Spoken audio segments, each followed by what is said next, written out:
పాత బస్తీ సంతోష్ నగర్ చాంద్రాయణగుట్ట ప్రధాన రహదారిపై పెను ప్రమాదం తప్పింది. సిలిండర్ల లోడ్తో వెళ్తున్న ఆటోలో నుంచి గ్యాస్ సిలిండర్ లీక్ అయింది. దీంతో ప్రాణభయంతో రోడ్లపై వాహనాలు వదిలి వాహనదారులు పరుగులు తీశారు.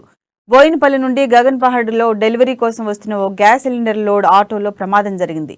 విషయం తెలుసుకుని సంఘటనా స్థలానికి చేరుకున్న ఫలక్నుమా ట్రాఫిక్ పోలీసులు సంఘటనా స్థలం నుండి వాహనదారులను దూరంగా పంపారు. సిలిండర్లను ఆటో నుండి దింపి పక్కకు పెట్టారు. వెంటనే సంఘటనా స్థలానికి అగ్నిమాపక సిబ్బంది సైతం చేరుకుని సహాయక చర్యలు చేపట్టారు. దీంతో పెను ప్రమాదం తప్పింది. చాకచక్యంగా వ్యవహరించి గ్యాస్ లీకేజీని త్వరగా కంట్రోల్ చేసిన ట్రాఫిక్ పోలీసులపై స్థానికులు ప్రశంసలు కురిపిస్తున్నారు. లీడింగ్ ఫైర్మెన్ గా మలక్పేట ఫైర్ స్టేషన్లో జాబ్ చేస్తున్నాను. 4:35 మాకు ఫైర్ కంట్రోల్ రూమ్ నుంచి ఫైర్ కాల్ రావడం జరిగింది. ఇమీడియట్లీ వెంటనే టర్న్అవుట్ అయ్యాము మా టీంతో కలిసేసి అందరం. ఈ ఫైర్ కాల్ ఏమైందంటే మన ఒక ఆటోల నుంచి షార్ట్ సర్క్యూట్ అయింది. ప్లస్ అందులో ఆక్సిజన్ సిలిండర్లు ఉన్నాయి. దాంట్లో ఒకటి లీకేజ్ అవుతుందని మాకు కాల్ రావడం జరిగింది. ఇమీడియట్లీ మేము టర్న్అవుట్ అయ్యేసి అక్కడి నుంచి రావడం జరిగింది.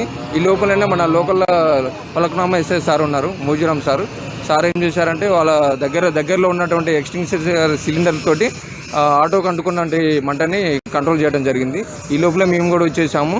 ఆక్సిజన్ సిలిండర్ చూస్తే లీకేజ్ అవుతున్నది ఒకటి. అయితే ఇక్కడ దగ్గరలో ఉన్న ఎక్స్పర్ట్స్ని పిలిపిస్తే వాళ్ళు వచ్చేసి అది కంట్రోల్ చేయడం జరిగింది. దీనిలో ఎవరికి కూడా అపాయం కానీ ప్రాణ నష్టం కానీ జరగలేదు. అంతా